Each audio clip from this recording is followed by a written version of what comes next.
Uh, I'm Ashley B, and joining me today is. right. Welcome to episode 21.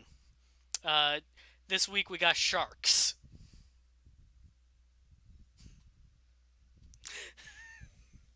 I can dig it. Okay, so this is what I like about this episode. Like, it. After a while, I started to think, oh, this is a Shigeru focused episode, even though he wasn't in there at the beginning. But then I started to realize, like, wait, no. This episode has, like, a little bit of everyone, more or less. I got something on my shirt. Uh, so like it opens up with like Jiro and Cena brought Mabushina to the aquarium, but then you get into other characters doing their own things.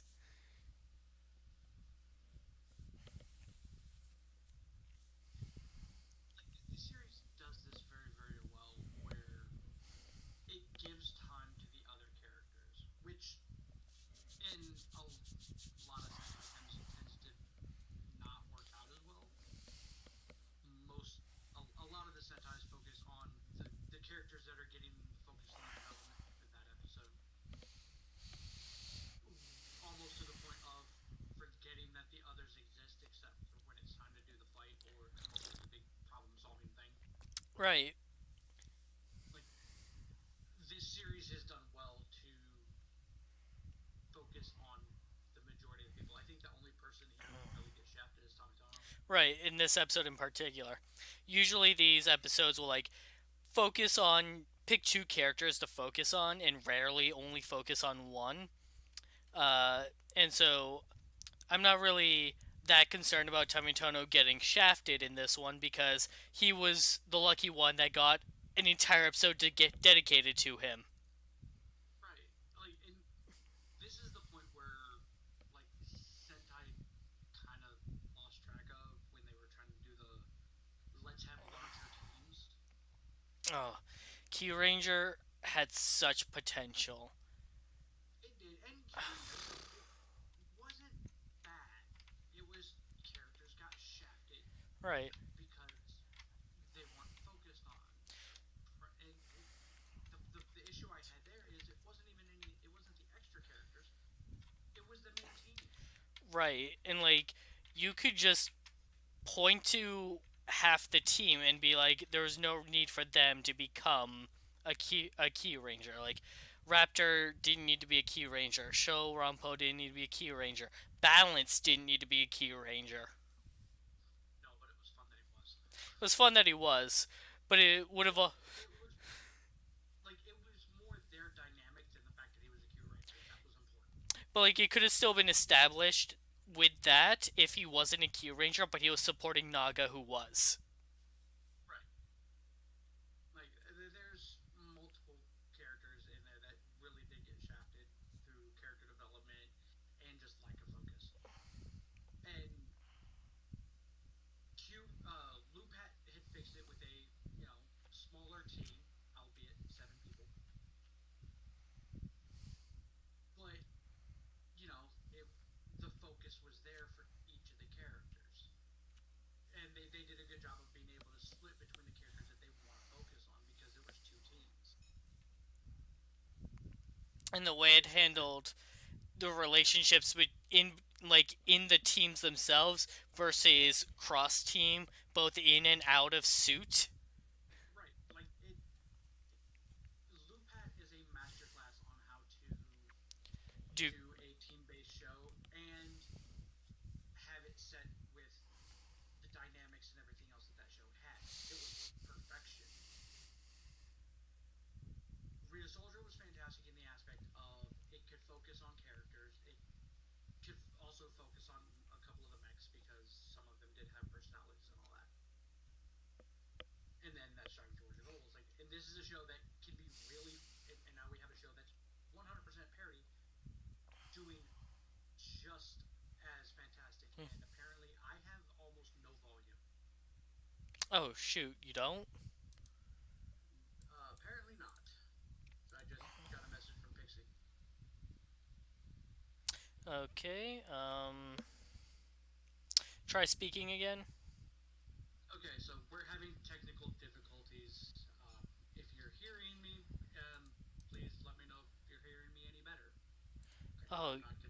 Oh, 14 shoot. seconds from now.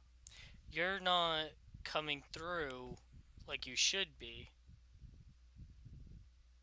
Ah, fantastic.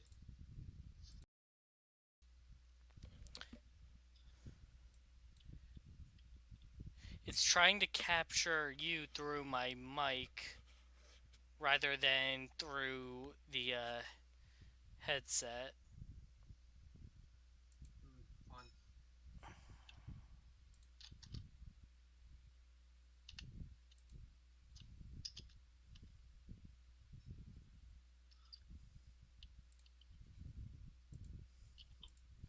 Okay, try now. Okay. Am I popping up on the correct bar this time? No.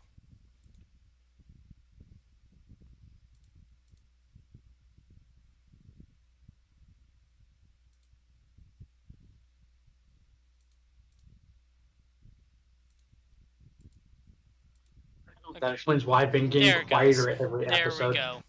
I got it. All right. I don't know how that got disabled. So hopefully I'm perfectly hearable now. Again, we'll find out in about 14 seconds when Jeez. the audio catches up with what's going on. Um, so, want to restart the 6 minutes of this podcast? No. Sorry if you had trouble hearing that, people. Don't know why that got disabled on me, but it did. But it should be fixed now. Jeez. But to summarize, we like Kiramager because it does good character interactions. Like, especially with being able to focus on multiple characters within a story that's focused on one or two people. And for those of you who may not have actually heard it, I akined it to the reverse of Kiramager.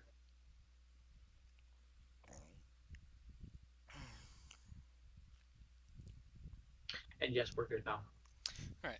So, we got sharks, but forget about the sharks, they're not important. They can detect electric currents, which is really cool, but that doesn't even matter this episode. You know, the sad thing is when you started this with this episode has sharks, my brain forgot the fact that that was what they went to the aquarium to see. I'm like, you said sharks, and my brain went. I mean, there's a boat. There are the majority of the monsters underground. That's kind of like a shark. Land shark. Head shark. My brain completely forgot that fucking they took Mabashina to see sharks for whatever reason.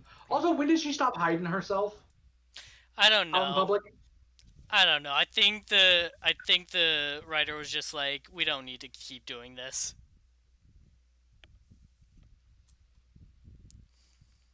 Because yeah, like that was one of the first things I picked up on the I think this episode and last episode. I'm like, she's outside and not covered up. What the hell? So elsewhere, Shigeru is practicing using kirame, his kiramental to extend his sword. And that's not a euphemism. Uh, and he's doing it there because there was a Jamenshi reading, but he can't find them. Takemichi comes by because, according to his logbook, there should be one of the Kanayame stones nearby.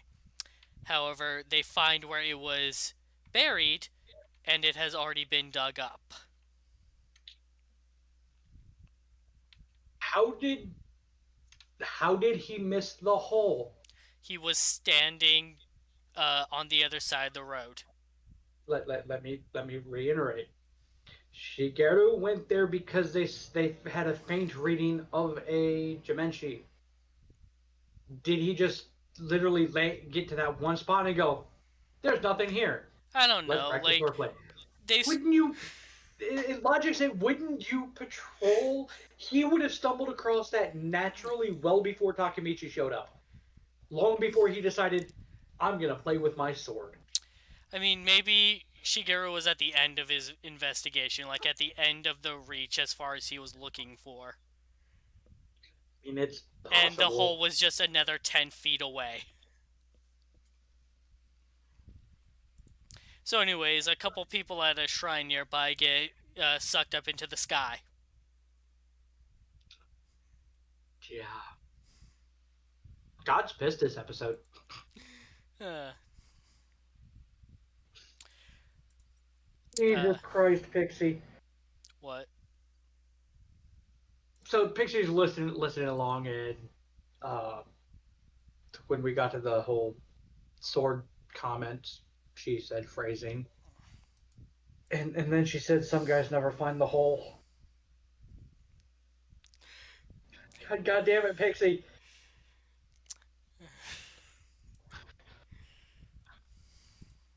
So they find more people getting sucked into a giant wormhole in the sky. Uh, and one of them, I think it was Takamichi, just grabs the fishing line and pulls the fishing rod Jamenchi out of it. Again, not stress enough that this show is a parody. It Uh, has to be. I swear to God, I want them to release an official announcement stating that it is, because it's so hard to take something like this even remotely serious. No matter how many serious the subplot may get. so they start to fight him, but they realize, like, man, this guy's wet for some reason. And then Shigeru, like, they find, like, a flyer on stuck to his back for like a store's grand opening, which is strangely dated for the next day. To be fair, they it wasn't entirely noticed. It was just grand opening. Grand opening. I don't know why, but I love the fuck out of that joke.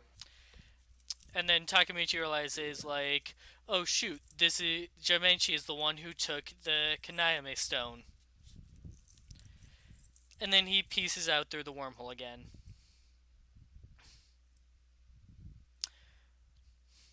Can we take a moment for me to stress that I hate stupid villains?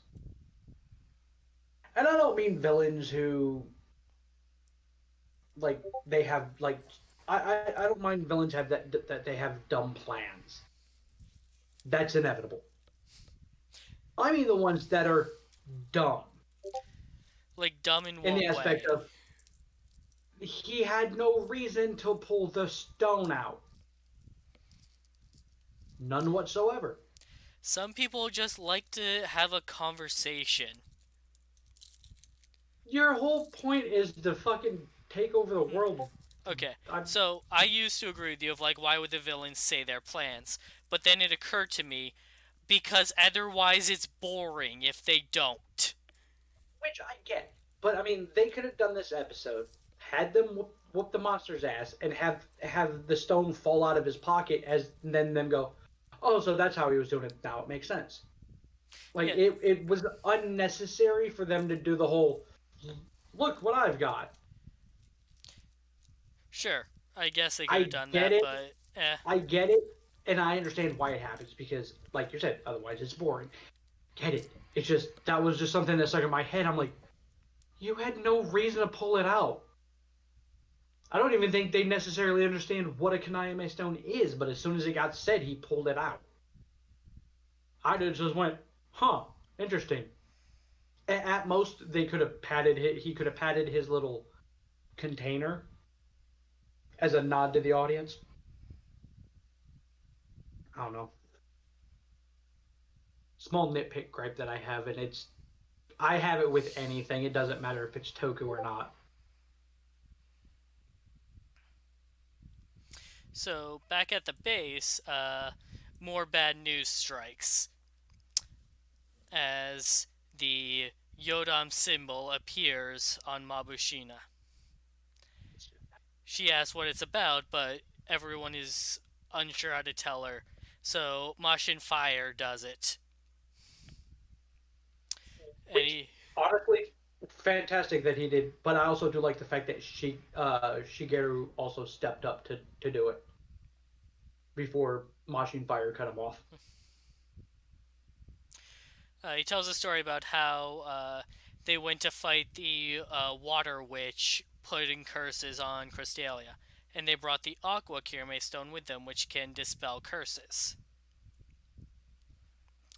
Uh, the Aqua Stone gets turned to rust during the fight, but they do manage to defeat the witch. However, with her dying breath, places one more curse to take away the one King Odin loves the most, his wife.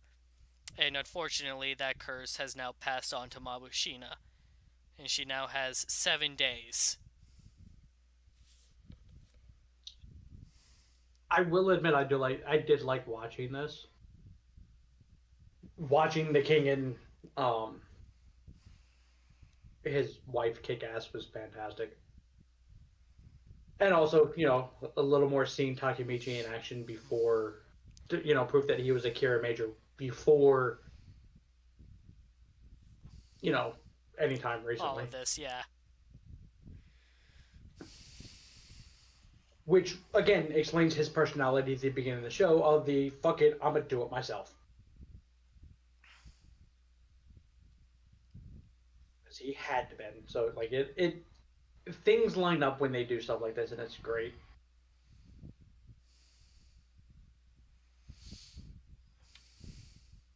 It also sets the preference for the MacGuffins moving forward.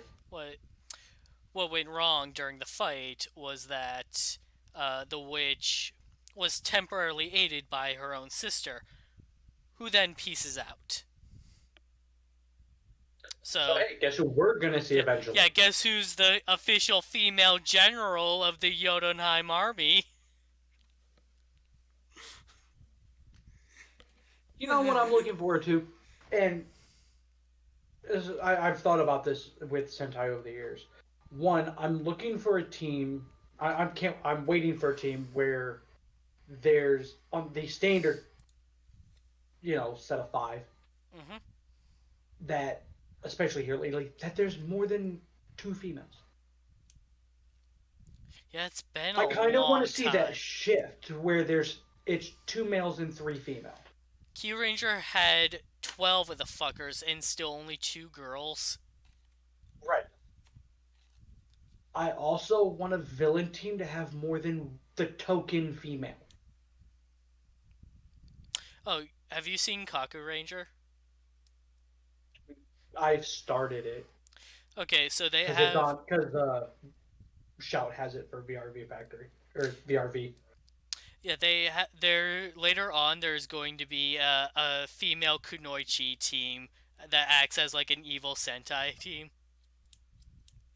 See, I'm okay with that. It's like, but I mean, like general level is where my brain goes.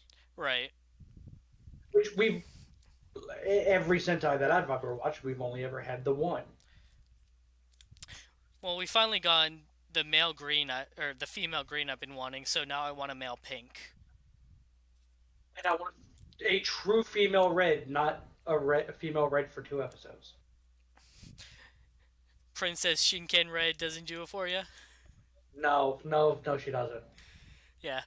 Uh, I also want a straight up female sixth ranger. Like I kind of want them to flip the script where, and I don't mean like go on wings. I mean literally, the only extra member is female. what if you get the six and it's a female, but then like 10 episodes later, there's a surprise seventh that's male. Why do you get a feeling you're giving me an example of something that has happened? It hasn't, but I might be giving you an example of something that I've been working on in my head. I wouldn't. I honestly, I wouldn't mind that as long as we have that point where the standard extra member is female.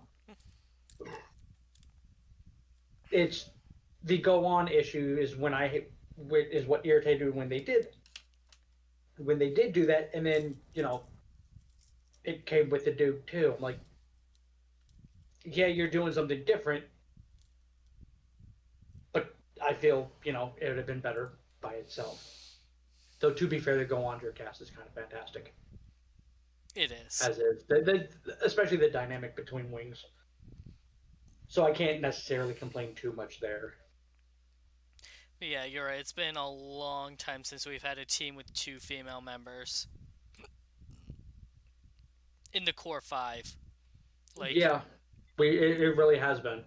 Like Um, Tokyuger, no, Ninja, Juoger. Those three in a row, and then not sense. yeah, Kiramager I had two yeah, females, but that was in a team of nine that became 12. right. To me, that kind of negates that.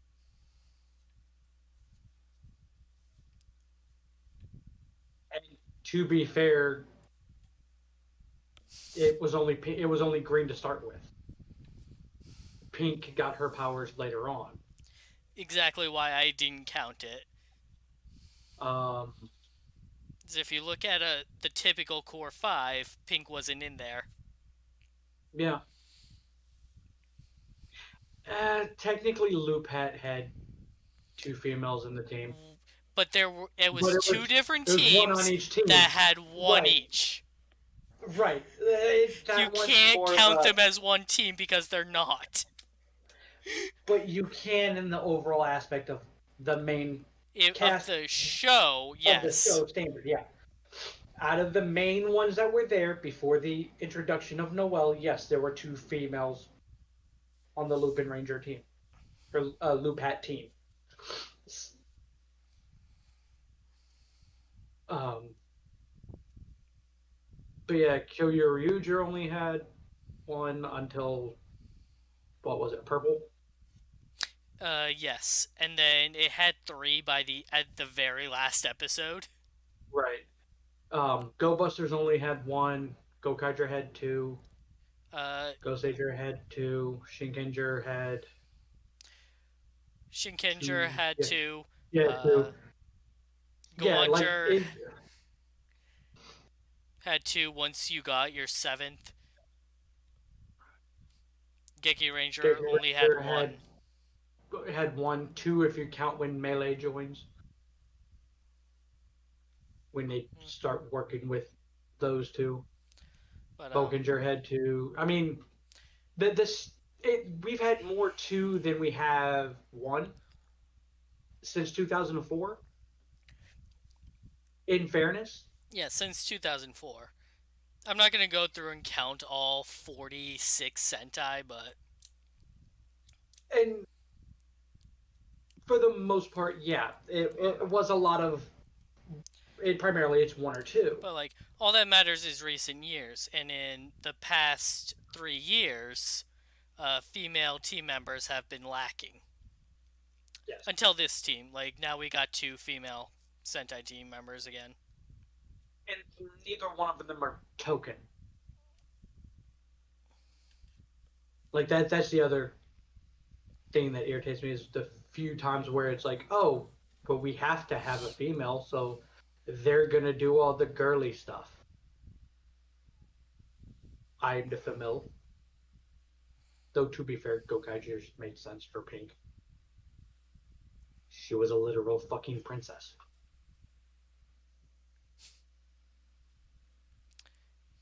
But yeah, I want female. I want more female villains, like general villains. Back to what I was originally Right. complaining about. So, back to Kiramager. They have 7 days to retrieve the remaining three Kaname stones, and they only know the location of one, and the Jamenchi has it. Murio, checking the footage, identifies it as the Time Stone. Which I wonder how things are going to play out going forward. So, in order to collect the Infinity Stones, The sad thing is they only needed one more. One more, and it would have been straight up the Infinity Stones.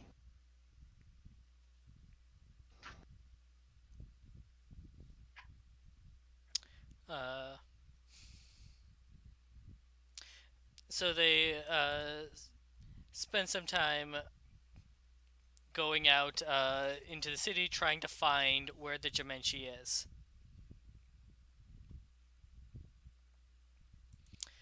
Uh, and they have start having some trouble, but eventually Shigeru has a moment of realization like, it's raining. Is it going to be raining all day? Wait, Wait a minute. The monster has the time stone. He had a flyer for today. And then, after piecing everything together, he realizes that the wormhole that the monster was pulling people through was a portal in time. And so he officially began his invasion today.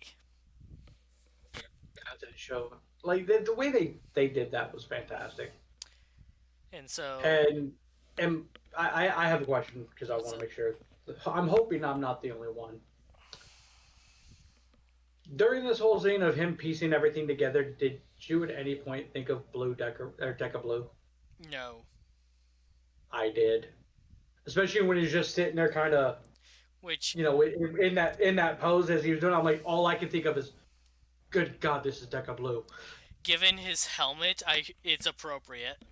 Yeah, like this series is just a litany of, hey, look at this.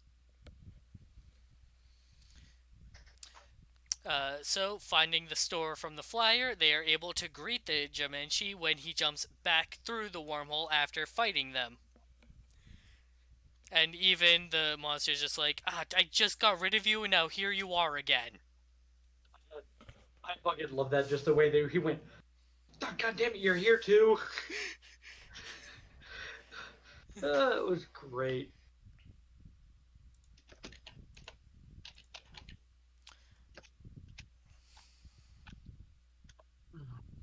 And then, standard beat up the mooks. Honestly, as simplistic as these moves are, I'm starting to really enjoy them. Like, I like watching them get their ass beat. Yeah. It was nice to see Shigeru attempt to solo the monster. He was winning too. Actually, no, he does win because he does his catchphrase. Yeah, So, straight up wins it. yeah, so he just straight up solos the monster. I love it.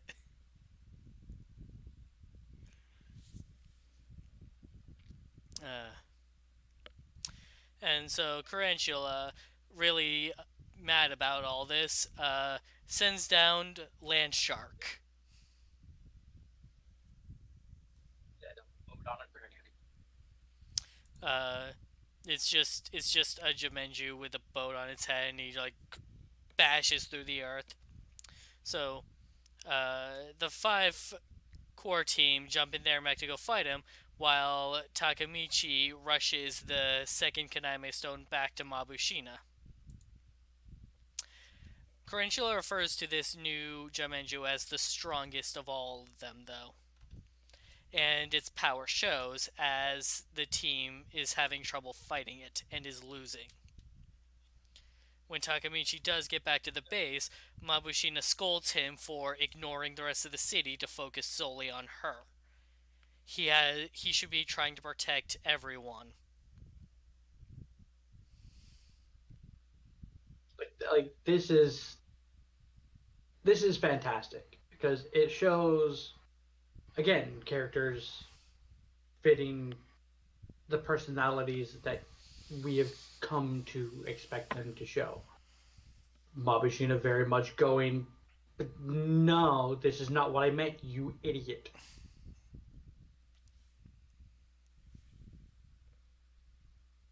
And basically, Blue being a badass.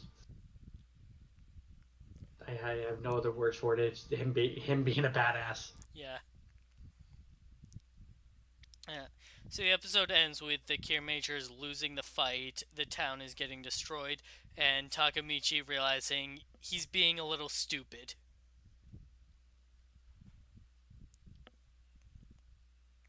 Uh, A little. Next episode preview. How does this get resolved? We don't know. We're going to use the time stone to time travel. Uh, Not to before the monster shows up, no. We're going to time travel back to when King Oladin fought the witch and do something there. I loved being on the call while you were watching this because it's like, oh, they got a time stone. Okay, so they're just gonna go back to, I was Yeah, like, so like, oh, oh, time we've got stone. 7 days. Nope, now we've got 14 days. Give yourself more days to, before Mabushina's curse kicks into effect, or they could use that to like restore the Aqua Stone to before it was destroyed, or just straight up pull it out of time before it was destroyed. No, they're gonna go back in time themselves to that fight to change history. They're going Back to the Future this shit.